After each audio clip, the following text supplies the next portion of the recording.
I think the place that you're from influences you enormously. It influences your perspective enormously, and I'm a big product of New York, and any perception of something that I would have, if I was having it in China or something, would be influenced by the fact that I'm a New Yorker looking at it.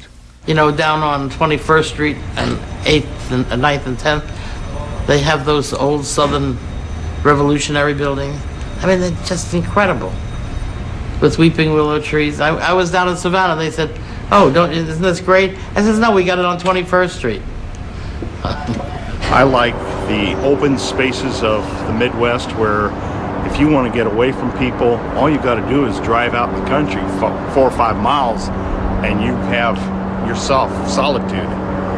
Whereas here, you can't turn around without bumping into somebody and you're stepping all over each other. I once went to Hawaii and I said, good, I'll get peace and quiet. And I slept outdoors in Hawaii and I heard more noise than I ever heard anywhere in the world between birds and screaming animals and stuff like that. I was out in a tent and I said, geez, give me the quiet of New York, because it was such a remarkable, loud sound that was different than what I was used to. So I think New York is different that way. I think it's a remarkable city. I think it's as crazy as any other city. I think people are as nuts as they are anywhere else in the world in different kind of ways. It would be nice if it were more peaceful, but then it wouldn't be New York. You know, it would be a different place. We'd be in Iowa. When I'm in the country, it becomes night, and all of a sudden it's night. You know, the way that it was night when you were a little child, you know, by which I mean the night is full of axe murderers. And so night in New York is not like that. It's just like a better day, you know, you don't need your sunglasses. And so that I think that there's a nice cozy quality to New York.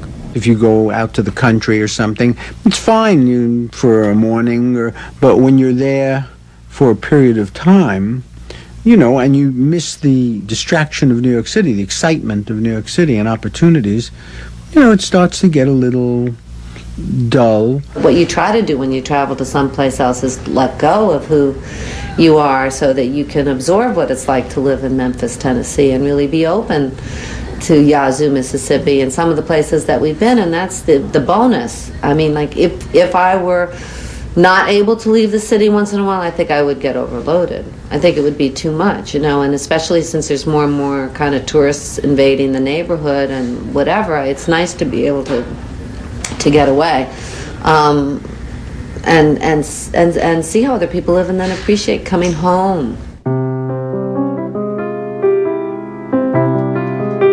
Somehow an individual's journey is not just about that individual. It has a big impact that is impossible to predict when one is taking that journey. Abraham's first command, the first command to Abraham from God was, go forth from your father's house to a land that I will show you. Basically, life is a big hero's journey. You're the hero, even though everyone... So basically, it's a city of heroes, like the game. Basically, you're apart from anyone else. You have your own powers, like me. Maybe I have weaknesses. No, I don't feel like I'm on no journey. I just feel like I'm just me. You know what I mean? I feel like I give thanks that I live today, that I breathe today. Most people's instinct is to run away to be somebody else, but they drag themselves with them. So they end up being themselves somewhere else. They ruin it, for themselves. I'm still in that journey, and I'm still facing the unknown. Right. Yeah, and sometimes it's like you traveling on the road where there is so much obstacles on your way, so you know which direction to hit, and if you hit the right direction, then you're done with it. I feel like I'm in a journey, yeah.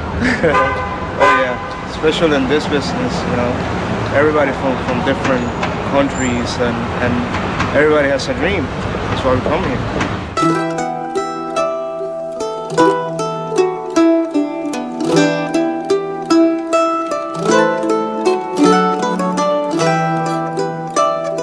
lived in London, and from London I went to Los Angeles for about 4.5 years. And from there I got so fed up with the movie industry in that town. I was offered a theatre job on Broadway here. And I just knew in my heart of hearts that was the right move to do, was to get out of Los Angeles. And it was just doing my head in. And I had to connect again with theatre, I felt, because that was my first calling, if I can be so bossy to say that. It was just a great period of finally connecting with a city. Much more so than I ever did with Dublin, as much as I loved Dublin when I lived there, and Belfast, and indeed London. But New York just became, it just consolidated somehow. It saved my life. It just saved me. And I've never forgotten it. And any time I'm away now, I mean, I'm married here, I'm raising 2 kids, and any time I come back from Ireland, Europe, anywhere in the world, it's with a sigh of relief. I'm like home. Ní bhíonn is agam uaireanta me an fanachtanje. Ní chreidem nach wacha me histí le 3 bliain anuas. Arim éire uain. Arim an talamh héin uain. Arim an achhain green gemór uain amana. An bealach faoi le rain an éireann ag an nán agus a saolta leis an dain mór. An bealach faoi le gannhéann muid gáire faoi rudaí. Fiúnar atá na rudaí sin dúrach dorcha. Airiam uain bheith me hí meas grúpa daoine muid ag gáire faoin saol. Thuaireanta achrathíam an gáire sin am intin. Ach ní hen rud céine é. You're sort of holding a mirror up to them, you know? And you've got out, and they kind of resent you for that. And that you're going back out again, you know? And that was a bit tricky. And it stuck in my goal, that one.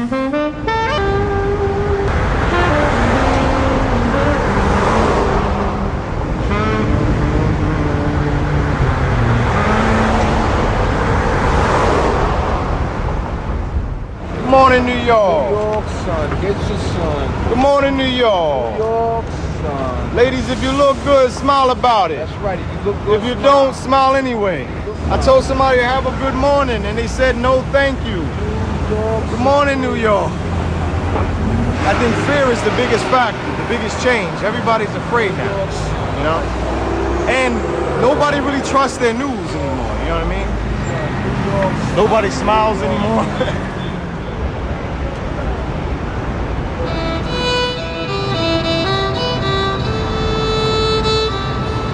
You look and the sidewalks of this very city, if you look down, that even in the midst of all the pollution, the oil, the petrol, the filth, the dirt, and rats, and every other thing, you will find little green things growing in the cracks. And there's an affirmation of life. Always that happens. Uaireanta, téimid lár ciúnas agus éonarchas, an téhheile gon chahar seo. Tá ceantar chiúna amseagam, mar go bhfuil suaimhnas intinne a chuirtú agam. Bád fearantóireachta Staten Island, ag gearradh tríd an uisce. Na páirceanna, le fér úr glas faoi mo chuid cosa tuirseacha.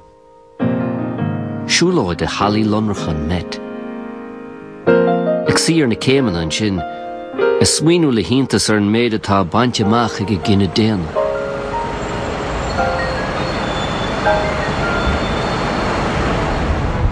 The reason that people come when New York has a mythical quality physically is because of movies.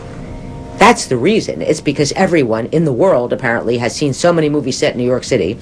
The New York City skyline is so burned into people's, visual sense.